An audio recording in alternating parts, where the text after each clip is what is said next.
Good morning, Damila. Good morning. Right. Now we are going to learn about IC engines. IC engine is internal combustion engines.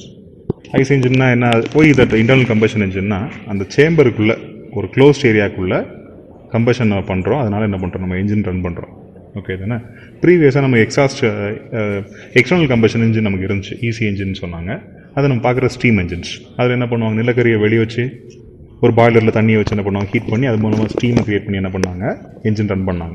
So அது நாளையில் பார்த்தா அது huge சைஸாக இருந்துச்சு, power output ரொம்ப கம்மியாக இருந்துச்சு, லாஸ் அதிகமாக இருந்துச்சு. அதனால் என்ன பண்ணாங்க, இன்டர்னல் கம்பஷன் இன்ஜின் ஒன்று க்ரியேட் பண்ணாங்க. இன்டர்னல் கம்பஷன் இன்ஜின் ப்ராடாக நம்ம ரெண்டாக பிரிச்சுக்கிறோம். ஒன்று பெட்ரோல் இன்ஜின், அதை எஸ்ஐ இன்ஜின் சொல்லுவாங்க, ஸ்பார்க் இக்னிஷன் சொல்லுவாங்க. அனதர் ஒன்று டீசல் இன்ஜின் சொல்லுவோம், diesel engine compression ignition engine சொல்லுவாங்க. அப்படி அந்த ரெண்டுக்கு என்ன வித்தியாசம் அப்படின்னு யோசிச்சோன்னா, ஸ்பார்க் இக்னிஷன் இன்ஜினில் என்ன பண்ணுறாங்கன்னா ஒரு ஸ்பார்க் பிளக் யூஸ் பண்ணுறாங்க. கம்ப்ரஷன் இக்னிஷன் இன்ஜின், அதாவது டீசல் இன்ஜினில் with the help of the compression we are having the combustion. Okay, basic things இந்த என்ஜின் என்னென்னு பார்த்தீங்கன்னா, ஃபர்ஸ்ட் ஒரு என்ஜின் பார்த்தா நம்ம என்ன பண்ணுவோம்னா ஒரு சிலிண்டர் கிட்ட பார்ப்போம். இதான் சிலிண்டர்னு சொல்லுவாங்க. நம்ம நார்மலாக வீட்டில் கேஸ் சிலிண்டர் இருக்குல்ல, ரவுண்ட் ஷேப்பில் இருக்குல்ல, அதே மாதிரி தான் இது இருக்கும். இன்னர் ஏரியா பார்த்தீங்கன்னா ரவுண்ட் ஷேப்பில் தான் இருக்கும். இது ஒரு சிலிண்டர். மேலே இந்த பாதிக்கு இந்த ஷேப் இருக்கு இல்லையா, இதை சிலிண்டர் ஹெட்னு சொல்லுவாங்க. இது தலை, இது மிடில் ஏரியா. ஓகே தானே? இதுக்குள்ளே யார் இருக்கான ஒரு அலுமினியம் மாதிரி ஒரு பிளேட் மாதிரி இருக்கு இல்லையா ஒன்று, இதுதான் பிஸ்டன் சொல்லுவாங்க. இந்த பிஸ்டனில் பார்த்தா ரிங்ஸ் இருக்கும். அது எதுக்கு, இந்த ரிங்ஸ் என்ன ஹெல்ப் பண்ணுவோன்னா, அந்த பேர்ன் ஆகிற கேஸை கீழே விடாமலும் கீழேருந்து மேலே ஒரு ஆயிலை மேலே விடாமலும் தடுத்துக்கும்.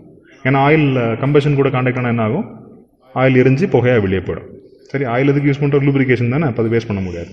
ஸோ இது கீழே பார்த்தீங்கன்னா இந்த க்ரீன் கலரில் ஒரு ஷாஃப்ட் மாதிரி ஒன்று இருக்குல்ல, ஒரு ராடு மாதிரி இருக்கா, இந்த க்ரீன் ராடு பேர் தான் கனெக்டிங் ராடு. ஏன் அந்த பேர் கனெக்டிங் ராடுன்னு சொல்கிறாங்கன்னா, it connects your piston along with your crank. Crank யாருன்னா கீழே இந்த ஷேப்பில் இருக்காங்களா, இந்த செட்டப் பேர் தான் கிராங்க். ஓகே தானேப்பா? ஸோ இந்த இன்ஜின் நம்ம பேசிக்காக என்ன வேணும், ஒரு கிராங்க் இருக்கும், ஒரு கனெக்டிங் ராட் இருக்குது, அதுக்கு மேலே ஒரு பிஸ்டன் இருக்காரு. இவங்க யாருக்குள்ளே இருக்காங்க, ஒரு சிலிண்டருக்குள்ளே இருக்காங்க. சிலிண்டருக்கு மேலே ஒரு ஹெட் இருக்குது. இந்த ஹெட்டில் 2 வால்வ் இருக்குது. இது என்ன வால்வுன்னு கேட்டால், இந்த வால்வ்னா சிம்பிள் தான், நம்ம டோர் தான், வீட்டுக்கு ஓப்பன் பண்ணுற டோர். யார் உள்ளே வரணும் நம்ம கன்சிடர் பண்ணிக்கலாம். எப்போ கேஸ் உள்ளே வரணும், எப்போ அட்மாஸ்பியரிக் ஏர் உள்ளே வரணுன்றது நம்ம அதில் பார்த்துக்கலாம். ஓகே தானே? இதான் பேசிக் கன்ஸ்ட்ரக்ஷன். ஸோ இப்போ எப்படி இது ஃபங்க்ஷன் ஆகுதுன்னு பார்த்தோன்னா, next we have 4 strokes. First என்ன சொன்னேன், காம்பனன்ட் சொன்னேன் இல்லையா. நெக்ஸ்ட்டு எப்படி இது ஒர்க் ஆகுதுன்னு பார்க்குறோம். அப்போ 4 ஸ்ட்ரோக் இது ஃபில் பண்ணணும், அதாவது 4 ஸ்டேஜ். நம்ம என்ன பண்ணுறோம், பேசிக்கலாக வி பி அ கிட், சின்ன பையனாக இருக்கிறோம், அப்புறம் கொஞ்சம் வளர்ந்து சாப்பிட்டு வளர்றோம் இல்லையா, அப்புறம் வேலைக்கு போகிறோம், அப்புறம் வயசானவங்க ஆகிறோம். இப்போ நமக்கு 4 ஸ்டேஜஸ் ஆஃப் லைஃப் இருக்கு இல்லையா, அந்த மாதிரி இங்கே 4 ஸ்டேஜ் இருக்குது. ஃபர்ஸ்ட் ஸ்டேஜ் என்ன சொல்லுவாங்கன்னா சக்ஷன் ஸ்ட்ரோக்னு சொல்லுவாங்க. சக்ஷன் ஸ்ட்ரோக்னா மீனிங் என்னன்னா, நீ வெளியே இருந்து ஒரு சார்ஜை உள்ளே கொண்டு வர. ஓகே தானே? வெளியே இருந்து ஒரு ஆளை உள்ளே கொண்டு வரேன். சக்ஷன் என்ன, உரியுது தானே, you are sucking something inside. So diesel engine பொறுத்தவரை என்ன பண்ணுவாங்கன்னா, வெறும் அட்மாஸ்பியரிக் ஏரை மட்டும் சக் பண்ணுவாங்க. ஓகே தானே?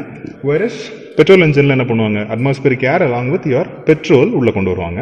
இங்கே வெறும் டீசலுக்கு கேஸை மட்டும், அதாவது அட்மாஸ்பியரிக் ஏரை மட்டும் உள்ளே கொண்டு வராங்க. ஓகே தானே? First stroke. ஒன் சக் பண்ணி முடிச்சாச்சுன்னா, அப்போ இந்த சேம்பருக்குள்ள என்ன இருக்கும், வெறும் அட்மாஸ்பியரிக் ஏர் மட்டும் தான் உள்ளே இருக்கும். எக்ஸாக்ட்லியா? ஸோ அதுக்கப்புறம் என்ன பண்ணுவோம், நாம அதை கம்ப்ரஸ் பண்ணணும். உள்ளே வந்தவங்க என்ன பண்ணுறேன், நான் கம்ப்ரஸ் பண்ணுறேன். எதுக்கு கம்ப்ரஸ் பண்ணுறேன்னா, நான் முதல்ல சொன்னேன், திஸ் கம்ப்ரஷன் இக்னிஷன் இன்ஜின் இல்லையா. ஸோ கம்ப்ரஷன் பேஸ் பண்ணி தான் இங்கே என்ன இருக்க போகுது, இக்னிஷன் இருக்க போகுது. ஸோ அதை என்ன பண்ணுறேன், அந்த அட்மாஸ்பியரிக் ஏரை கம்ப்ரஸ் பண்ணுறேன். ஒரு அப்ராக்சிமேட்டாக 18 டைம்ஸ் வர கேஸை நான் 1 டைமாக மாற்றுவேன். ஓகே தானே? ஸோ அப்போ அவ்வளோ இருக்குது கம்ப்ரஸ் பண்ணுறப்ப என்ன ஆகும்னா, அந்த அட்மாஸ்பியரிக் ஏர் ஹை டெம்பரேச்சர் இன்க்ரீஸ் ஆகும். நம்ம தெர்மோடைனமிக்ஸ் என்ன சொல்லுது, வால்யூம் கம்மி பண்ணுறப்போ, சேம் குவான்டிட்டி வால்யூம் கம்மி பண்ணுறப்போ your pressure increases, along with that your temperature increases. அப்போ இது ஒரு பேர்ன் பண்ணுற டெம்பரேச்சரில் அங்கே போய் நிற்கிது.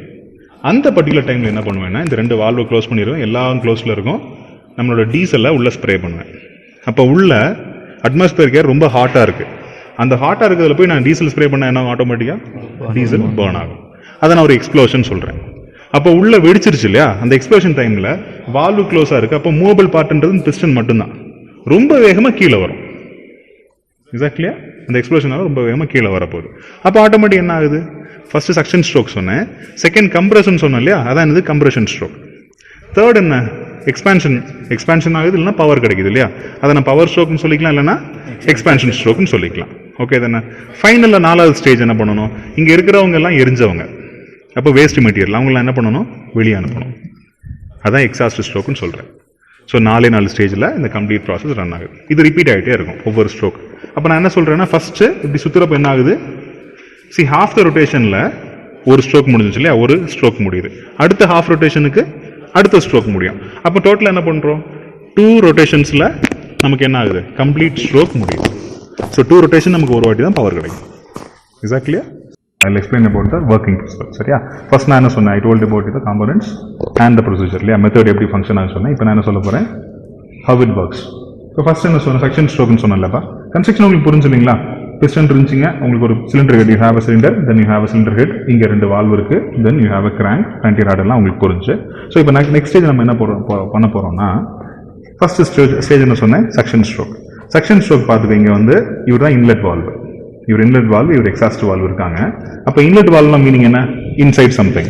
ஸோ இந்த வழியை தான் என்ன பண்ண போறோம்னா அட்மாஸ்பியரிக் ஏர் உள்ள வரப்போகுது. ஓகே, ஸோ இப்போ இங்கே என்ன பண்ணுறேன்னா, ஃபர்ஸ்ட் பாரு, இந்த பர்டிகுலர் ஏரியாவை வந்து டிடிசின்னு சொல்லுவாங்க.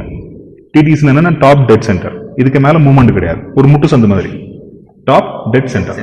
இங்க பாட்டம் ஏரியா, இந்த பிஸ்டன் எங்க போய் நிக்குதோ அந்த ஏரியா என்ன சொல்லுவாங்க, பிடிசின்னு சொல்லுவாங்க, பாட்டம் டெட் சென்டர். ஓகே தானே, செக்ஷன் ஸ்ட்ரோக் ஆரம்பிக்கலாமா. இங்க பாரு, இந்த ஃப்ளைவில் ரொட்டேட் பண்றப்போ உங்களோட இன்லெட் வால்வ் ஓப்பன் ஆகுது. Are you able to see it? இந்த வால்வ் ஓப்பன் ஆகுறப்போ தென் இங்க பாரு, பிஸ்டன் கீழே வருது. இது எப்படி பிரின்சிபல்னா, பேசிக் ஒரு சிரிஞ்சை இழுக்கிற மாதிரி, நம்ம இன்ஜெக்ஷன் சிரிஞ்சை இழுக்கிறப்ப என்ன பண்ணுவாங்க, அந்த மருந்து உள்ள வருது இல்லையா, சேம் ப்ரொசீஜர் தான். அப்போ இது இழுக்கிறப்ப என்ன ஆகுதுன்னா, இந்த பிஸ்டன் கீழே போகிறப்போ உள்ள ஒரு வேக்யூம் கிரியேட் ஆகுது. அந்த வேக்யூமை ஃபில் பண்றதுக்கு அட்மாஸ்பியரிக் ஏர் உள்ள வந்து நிற்குது. ஓகே தானே, எப்படி வந்து நிற்குது, வால்வ் ஓப்பன்ல இருக்கு. ஓகே தானே, நான் சொன்ன ஒரு பர்டிகுலர் பாயிண்ட்டுக்கு மேல பிஸ்டன் கீழே போகாது. இந்த பர்டிகுலர் எட்ஜ் தான் நான் என்ன சொல்றேன், பிடிசின்னு சொல்றேன், பாட்டம் டெட் சென்டர்.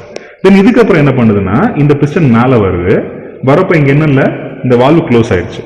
அப்ப இங்க உள்ள வந்து அட்மாஸ்பியரிக் ஏர் என்ன பண்ண முடியாது, எஸ்கேப் ஆகி வெளியே போக முடியாது. அப்போ ஒரே வழி என்னதான், கம்ப்ரஷன் மட்டும்தான். இதான் அந்த செகண்ட் ஸ்டேஜ் சொன்னேன் இல்லையா, கம்ப்ரஷன் ஸ்ட்ரோக். ஸோ இங்க என்ன ஆயிடுச்சு, கம்ப்ரஸ் ஆயிடுச்சு. இப்போ இந்த பர்டிகுலர் பாயிண்ட்ல வரப்போ எகைன் பிஸ்டன் மேல வர முடியாது. ஸோ இந்த கம்ப்ரஷன் ஸ்ட்ரோக் ஃபுல்ஃபில் ஆயிடுச்சு. இந்த பர்டிகுலர் பாயிண்ட்ல இவர் தான் இன்ஜெக்டர்.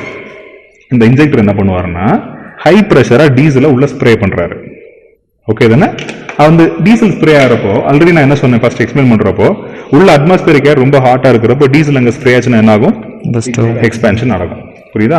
ஸோ அப்போ இங்கே என்ன நடக்குது, டீசல் ஸ்ப்ரே ஆகிறப்போ டீசல் உடனே எரிஞ்சிருச்சு. ஓகே தானே, எரியறப்ப என்ன ஆகுது பாரு, எந்த வால்வுமே ஓப்பன் ஆகலை, 2 வால்வுமே க்ளோஸாக தான் இருக்கு.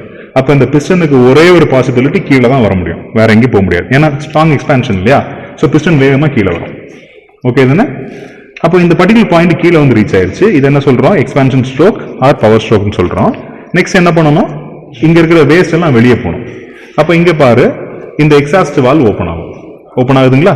ஸோ அப்போ ஆப்வியஸ்லி என்ன பண்ண முடியாது, இன்னட் வால்வ் வழியா இந்த சார்ஜ் வெளியே வர முடியாது, வேஸ்ட் சார்ஜ் வெளியே வர முடியாது. யூஸ் ஆனது என்ன பண்ணி ஆகணும், எக்ஸாஸ்ட் வழியா வெளியே போய் ஆகணும். ஓகே தானே, அப்போ மேலே வந்து நிற்கிறப்போ அந்த வால்வ் ஆட்டோமேட்டிக் க்ளோஸ் ஆகிடுது.